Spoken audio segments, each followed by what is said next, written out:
Bueno, muchas gracias. Hicimos un paso doble, que se llama Paso Doble de Suso Bamonde, un gran gaitero y compositor gallego. Y ahora vamos a hacer una segunda pieza, que es una foliada, que se llama Foliada dos Vellos.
Bueno.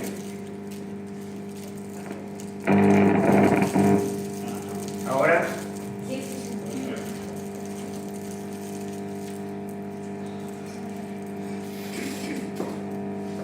Los agradecimientos. De niño me enseñaron que uno debería ser agradecido y agradecer. Agradezco a las autoridades del Centro Galicia de Buenos Aires, en especial al presidente, doctor José María Milalén, que es un gran amigo. Escúchame, si lo bajás, yo creo que se va a escuchar igual, sin problema. No, sí, sácalo.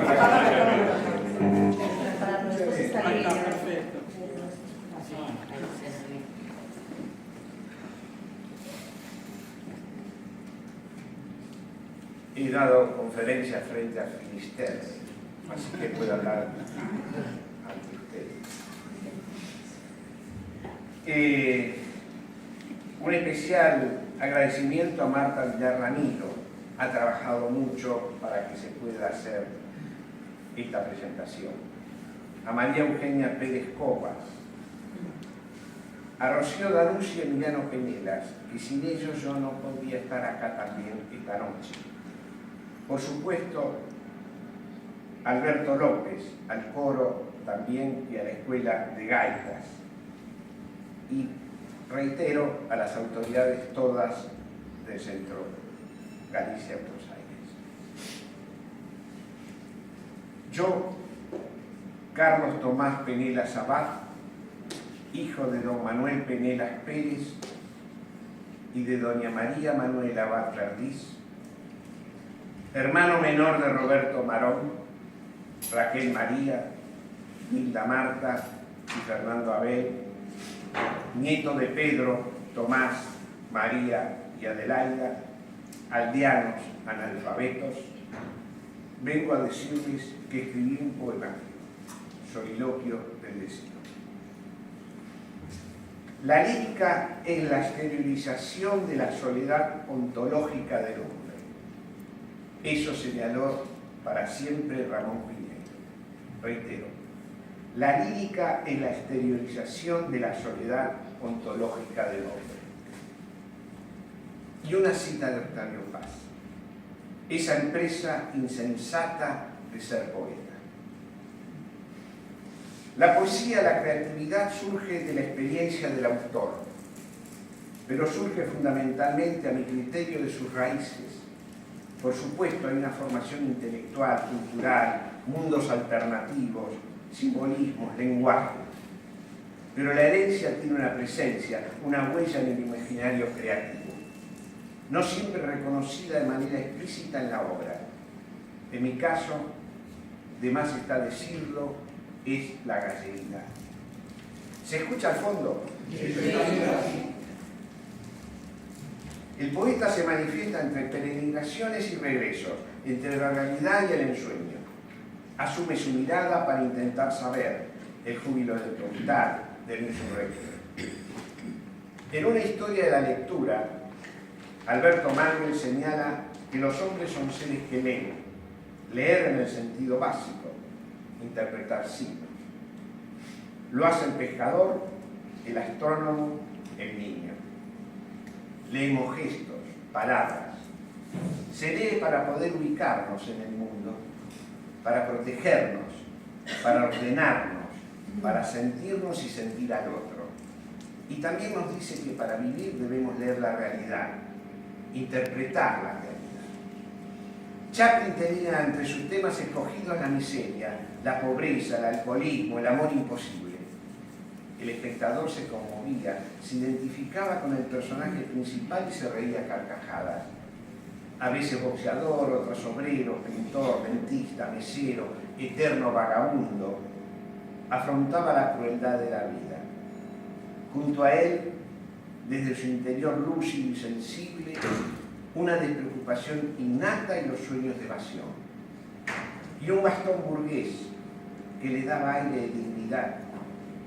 Chaplin explicaba: este personaje tiene múltiples facetas. Es al mismo tiempo un vagabundo, un caballero, un poeta, un soñador, un tipo desamparado. En la agudeza de su mirada, el mundo poético. Polibio escribía, a propósito de los ritos romanos, que en una nación formada solo por gente sabia sería inútil recurrir a medios como estos.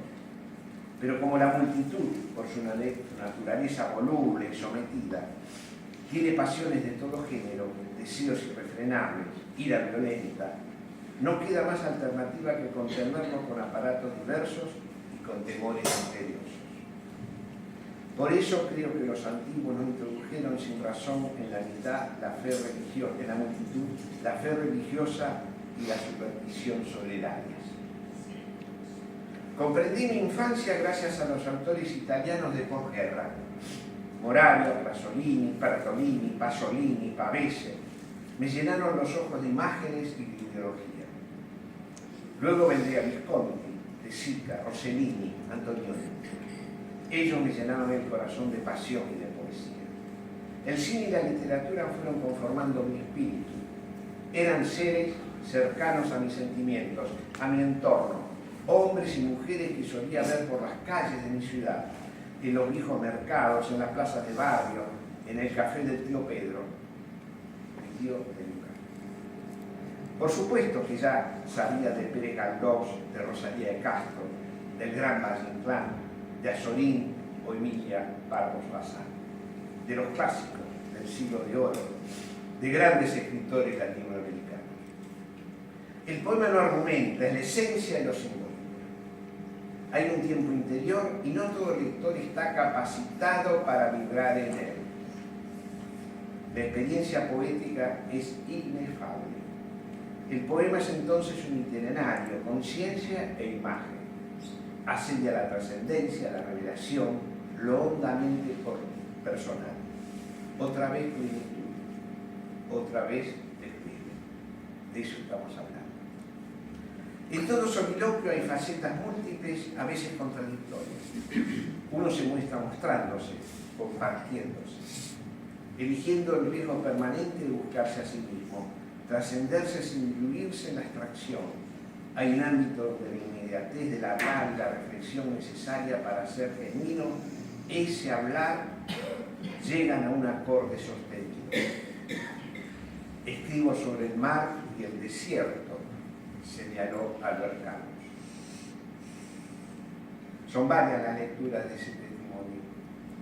El resto son síntomas de infantilismo, estrechez intelectual, pusilanimidad o soberbia.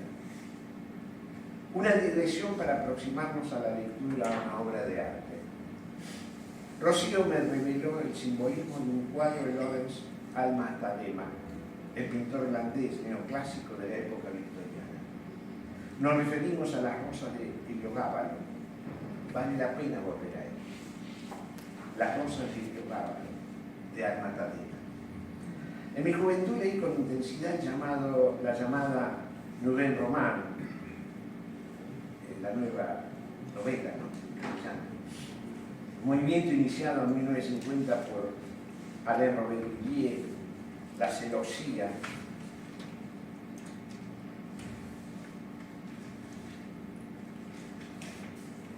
quien considera fundador y primer teórico del movimiento. Luego viene Marguerite Duras, entre otros. Sabemos, y ese fue mi interés profundo, que no tenía para ellos sentido escribir novelas a modo de Balzac, con unos personajes, una trama, un inicio, un desarrollo y un desenlace. Se sienten en cambio más cercanos a la literatura introspectiva, a la exploración de los fluidos de conciencia, el soliloquio, una vez más. No olvidemos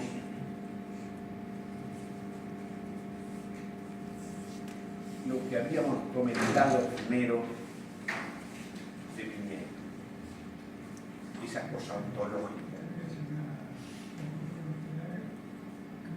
Te llaman por venir porque no vienes nunca.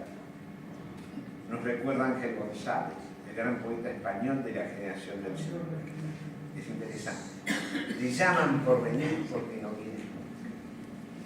Gabriel Celaya profundiza.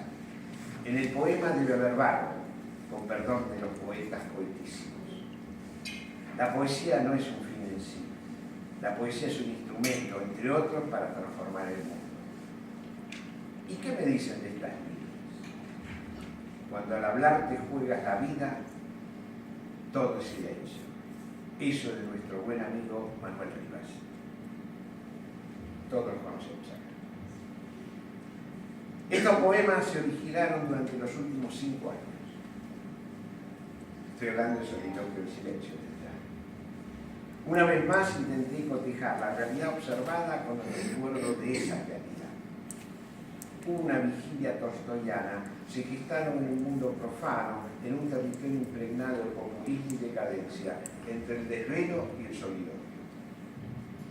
Andrei Tarkovsky, hijo del célebre poeta Arsen Tarkovsky, escribió: creo que para formar un concepto de arte primero hay que enfrentar otro concepto. La pregunta: ¿por qué existe el hombre? Debemos usar nuestro tiempo en la tierra para crecer espiritualmente. Significa que el arte debe servir a ese propósito. Eso es lo que escribió arsénicas cosas. Las palabras adquieren un ritmo, las vamos integrando con lentitud. El poeta es artesano de la palabra, percibe el instante, la intensidad del instante. Creador, inventor, no imitador, he ahí el carácter esencial del poeta, nos recuerda a Giacomo Leopardi. Igual en Steven señaló, la maravilla y el misterio del arte, como por cierto de la religión, consiste en la revelación de algo absolutamente otro, gracias a lo cual la inexpresable soledad del pensamiento se quiebra o se enriquece. El poeta, el hombre religioso, ni siquiera sueña con dictar las reglas del que se limita a andar por el mundo con el amor de lo real, de esa otra realidad, en sus corazones. El imaginador vive en la penumbra del sentir, el conocer y el no saber. La pasión del amor es amar sin medida, escribió San Agustín en las Confesiones. Y dijo más, la pasión del amor no puede comprenderla y no la sienta. Muchos asociaron la poesía a la mística y al erotismo. El poeta nombra palabras más que objetos. La experiencia poética es una tonalidad verbal, un clima interior. Para ver hay que saber, nos enseñó Ingres. Para ver hay que saber, nos enseñó. Y para ser hay que mirar y hay que saber, perfeccionó Luis Rosales, otro de los grandes poetas españoles.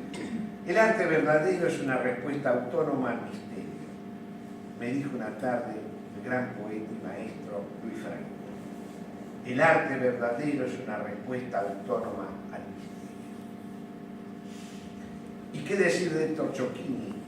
Quien introdujo en nuestro medio el pensamiento de David Barry para revolucionar el modo de entender las culturas y las artes.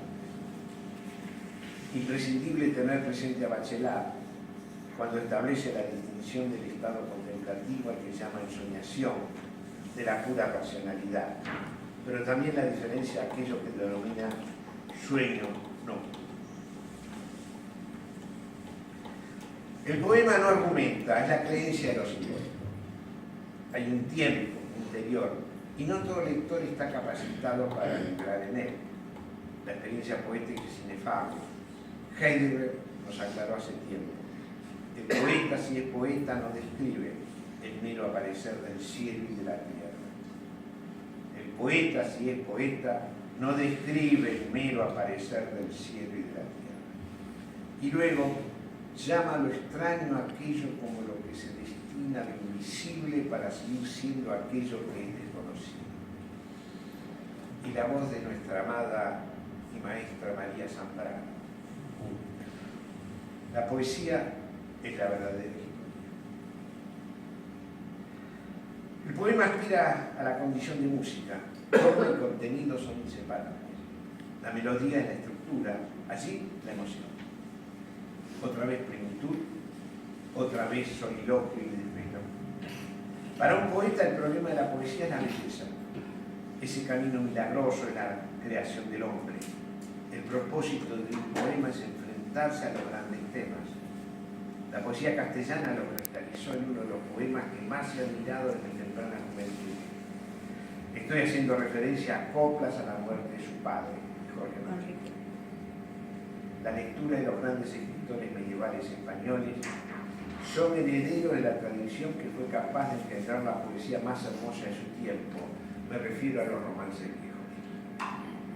El símbolo es imagen, tal vez perfección del deseo. La trémula voz que se había creado detrás de la imagen.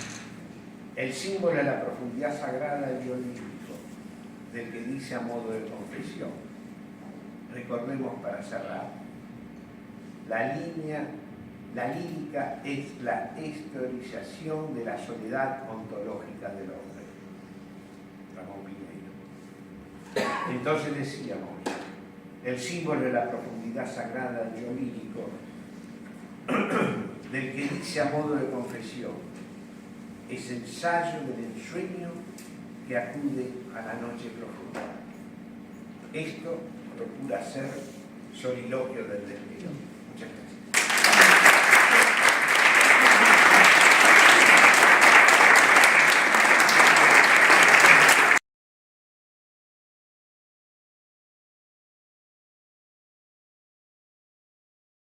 Soliloquio del desvelo. Poemas de Carlos Penelas. Lee Rocío Danuzzi.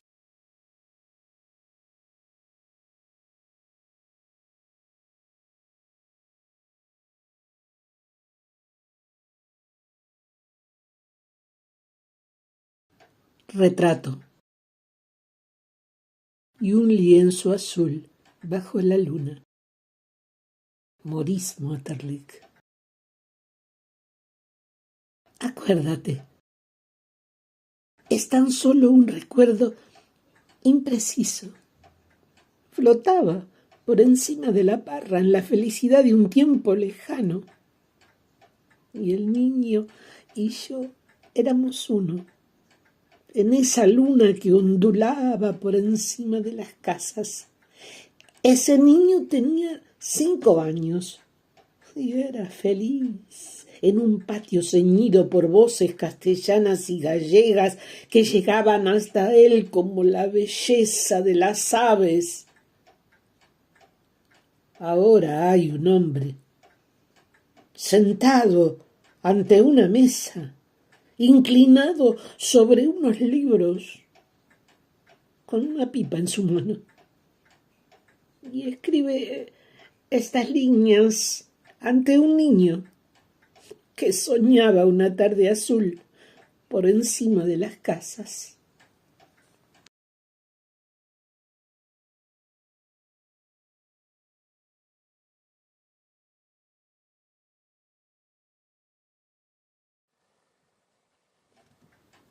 Soliloquio del desvelo. Quien realmente aprende a ver se acerca a lo invisible. Paul Celan. Allí, donde se abisma el mar, te sueño. Dejo la pipa sobre el escritorio y miro. Se azula el alma, atesora la imagen de la noche. La desnudez oculta el reclinado silencio, la mirada perdida, la eternidad sin nombre. Luego vinieron los océanos, el lenguaje que cubre las ventanas y los muebles, la posesión de los ojos sobre el lecho. El deseo es un sabor hallado que ilumina tu cabellera perfumando el alba. Es cuando la intimidad y el aire engarzan memoria en la ternura. Sin saberlo, las manos han tocado el infinito.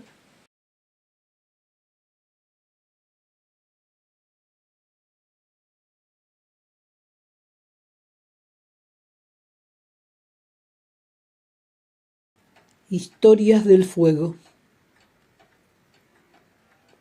Como una mujer joven dormida en la tormenta, como una anestesiada sobre la tierra esférica. Juan Rodolfo Bilko.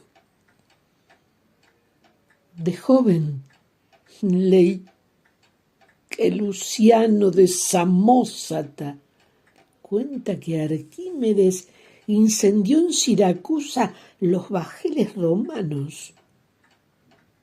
También descubrí que Proclo en Constantinopla incendió la flota de Vitaliano.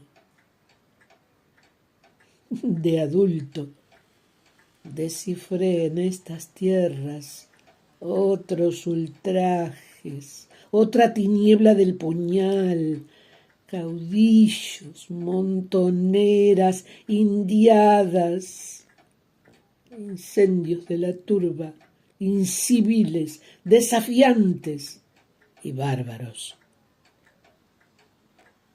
Después, seres primitivos olvidaron la palabra, balbuceaban consignas, libraban estandartes, machacaban el eco de un tirano.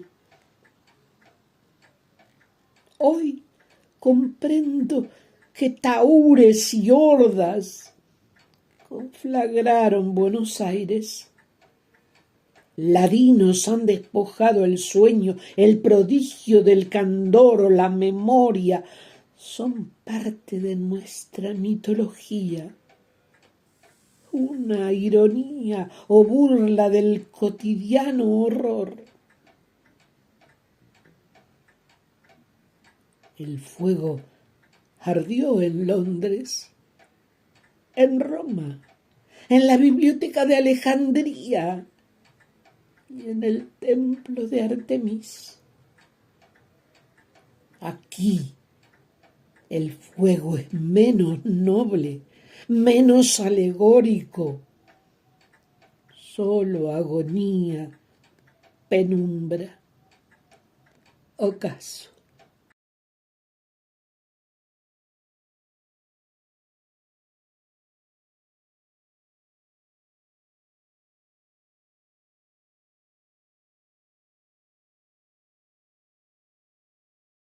Al caer la tarde, te amaré hasta después.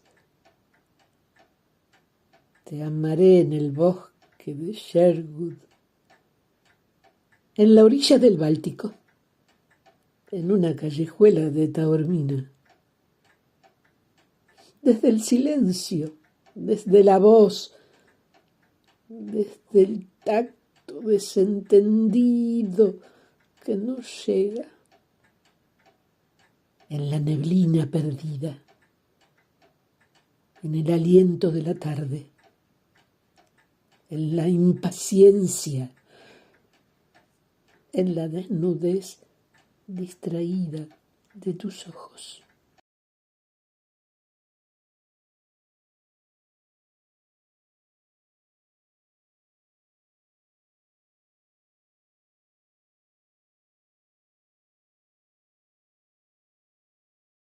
Huésped de la ausencia. Ya no es mágico el mundo. Te han dejado.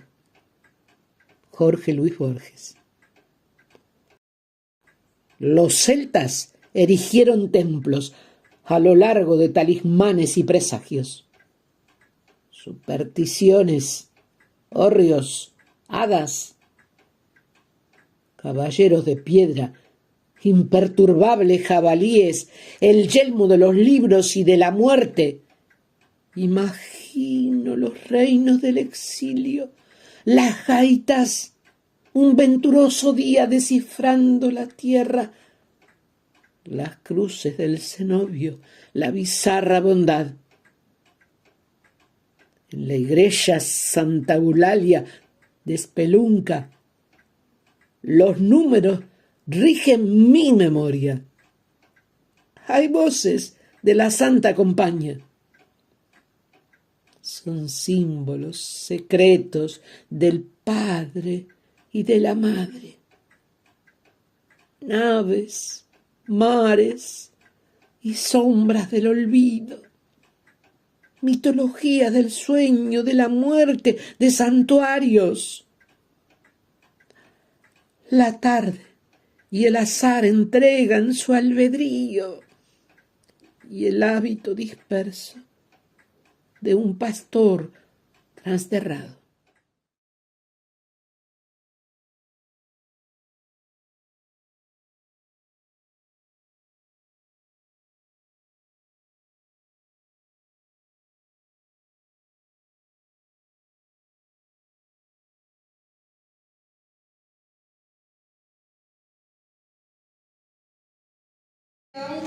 De las escuelas de coro y de gaitas del Centro Galicia, que están dirigidas por los profesores Guillermo Suárez y Alberto López.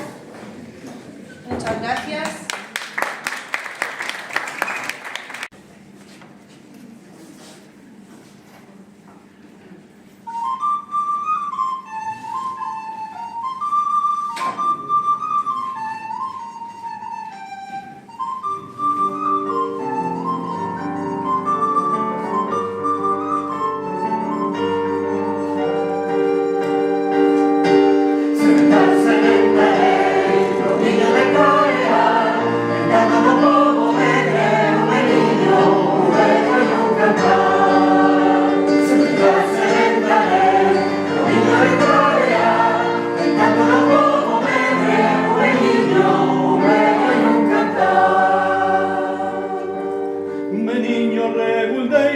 y fale na língua nai, que suban los pesegueiros a fruta verde a robar.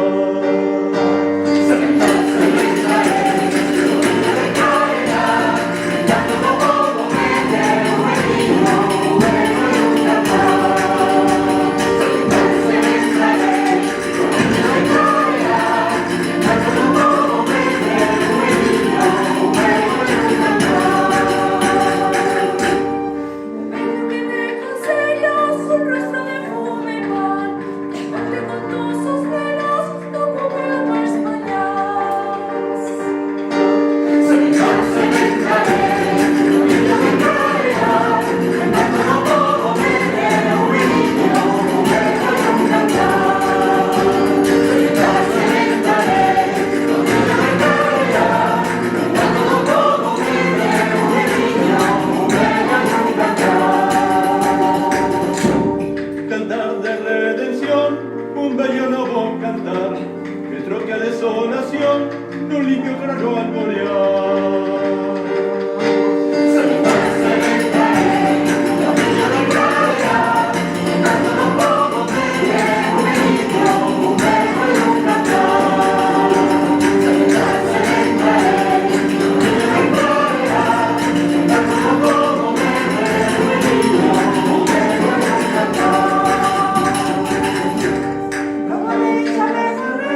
Vamos a hacer una muñeira que para mí tiene mucha simbología, para mí muy importante. Es una muñeira que tocaba mi abuelo en cada reunión familiar, mi abuelo Emilio, papá de mi papá, en cada encuentro de la casa de mis abuelos allá en el barrio de Boedo, en la calle 33 y Rondó. En un momento siempre desaparecía después de la comida, ya sea el almuerzo o cena, y aparecía de repente con la gaita de él, que había traído de su culto querido de Coruña, y uno de los temas que siempre tocaba es que es la muñeira de Don Emilio. Así que, para todos ustedes, muchas gracias por la atención y esperemos vernos pronto. Enhorabuena, Carlos, y muchas gracias por la invitación. A ustedes.